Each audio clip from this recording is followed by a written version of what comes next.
Hey guys, so welcome to the second lecture for this week. And last lecture we talked about the Polynesian culture, and now we're going to kind of change our perspective and we're going to look at those economic opportunities they may have been going towards.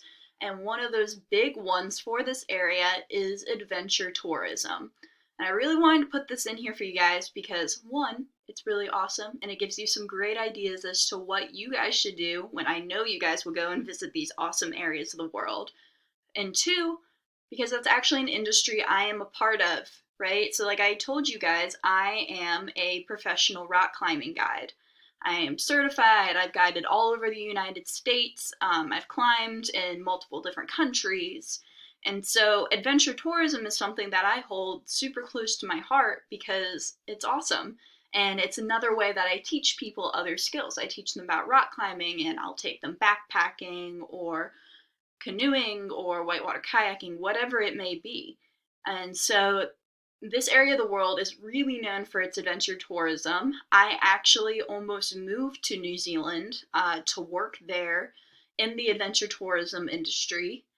There were some financing things I wasn't able to get completed, and I ended up guiding in California instead. But I really wanted to talk about it because of how close I hold it to my heart. And so like I said before, Australia, this Pacific realm, Antarctica, these are all frequent destinations for adventure tourism. And adventure tourism, the exact definition, it takes travelers to remote areas and involves active enjoyment of the physical environment. So there are a lot of different forms of that. So we're going to talk about a few of these different activities. And so New Zealand and Australia, these are very popular destinations for that adventure tourism. In New Zealand, rock climbing, mountain biking, cave exploration, these are just a few different ways that people can enjoy that rugged, that mountain terrain. A lot of snowboarders will actually go to New Zealand and they will train there for things like the X Games and the Olympics. Shaun White went and trained there for this last Winter Olympic time.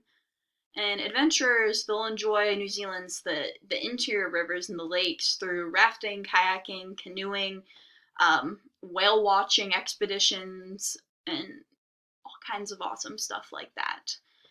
Typically, there's not really a ton of things like scuba diving or snorkeling because New Zealand's a little bit colder than you would actually expect. Sometimes that is a big part of it, but typically things like whitewater rafting and then rock climbing, mountain biking, the snowboarding, that type of stuff is very typical of New Zealand. And then another country that is a big part of it is, of course, Australia, and particularly the Great Barrier Reef, and that draws millions of tourists every single year. So in actually 2009, there were more than 2 million people that visited that natural wonder of the world. The Great Barrier Reef is like the biggest coral reef in the world. I can't even begin to explain how phenomenal and amazing it is. There's so many different opportunities there if you want to get into marine biology or environmental conservation. That is a big part of Australia because they have the Great Barrier Reef. And there's all kinds of different marine species that have developed in that area because of its unique environment. The same way we talked about last week with the different awesome animals and plants that have come to be in Australia. And so a lot of different things you can do there. You can go snorkeling, you can go scuba diving, you can go fishing, and you can also actually explore the reef waters through glass bottom boats. And so it's like a normal, just like boat on the water, but the bottom of it is made out of glass, so you can just see everything underneath you if you don't want to go into the water. Antarctica, surprisingly enough, another big destination for that adventure tourism. Hikers will go there and they'll trek across the different glaciers. And as we know, glaciers, those are those large masses of ice and packed snow. And all kinds of different guides, they'll actually help these hikers cross these crevasses, which are basically these deep open cracks in the glaciers. So it's almost like a canyon in a glacier. Canyons are rock, but the crevasses are the cracks in the glaciers. And along with that, people will go to Antarctica to see the different emperor penguins, the leopard seals, and all kinds of different birds and animals that are in Antarctica.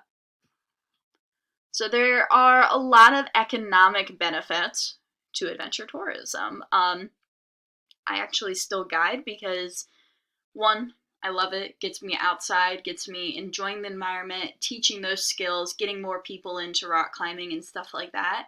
But also, it's not a bad way to make money. So if you are super into that type of stuff, or if you're really into fishing, like I know a lot of you guys are, you can make money doing that. Or being into fish, you can make money. You can take people on fishing tours, right? You move to an area like that, you can become an assistant to one of the guides or whatever it may be, and you learn how to take people on different fishing tours or different boat tours or scuba diving tours. There's so many opportunities within the recreation field, the recreation business.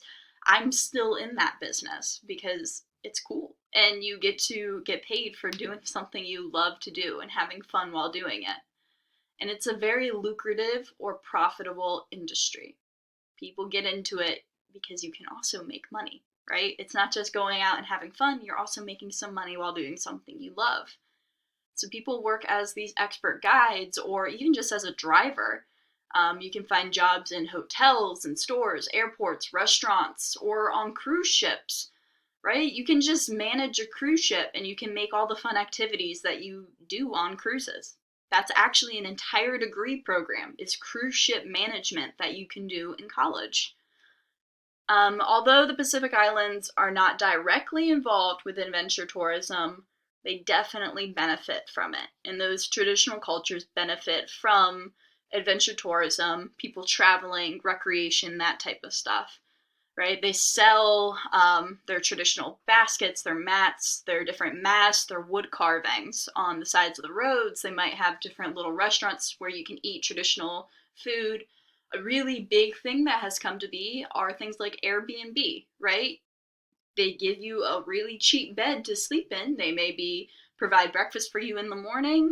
They set up different accommodations, maybe a trip to the, like a driver to take you to the airport, or set you up with certain guides that they are friends with.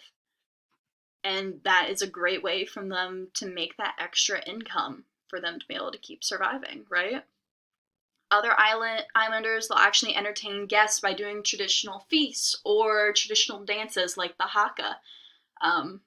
Some people worry that this tourism and recreation actually might devalue or trivialize or take away from these people's traditional culture and way of life. However, people who support the industry, and especially me, who is in this recreation industry and loves traveling and stuff like that, I don't think it devalues a person's culture to share it with people.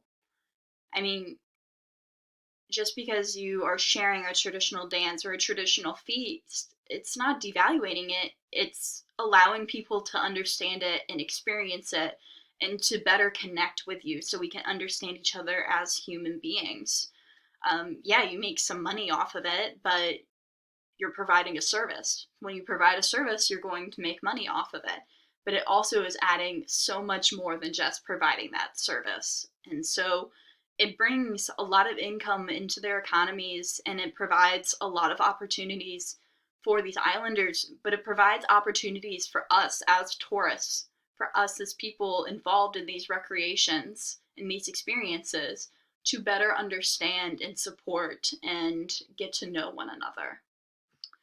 And that's why adventure tourism is amazing. And I wanted you guys to know a little bit more about it. And so those words to know what adventure tourism is, know what that Great Barrier Reef is. It's pretty important to the entire world and the entire environment.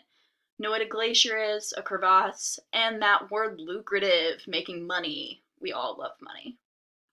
So I included a YouTube link that is just some drone footage of Australia. It's pretty amazing and beautiful, and it shows you just how many different opportunities you could have for outdoor recreation and adventure tourism. And here is an image of a woman in New Zealand doing some bungee jumping, which is another big part of that adventure tourism. So go ahead and do the activity for this week, guys, and I will see you next week where we are going to actually talk about Japanese samurais and Japanese anime. So have a wonderful weekend. See you guys later.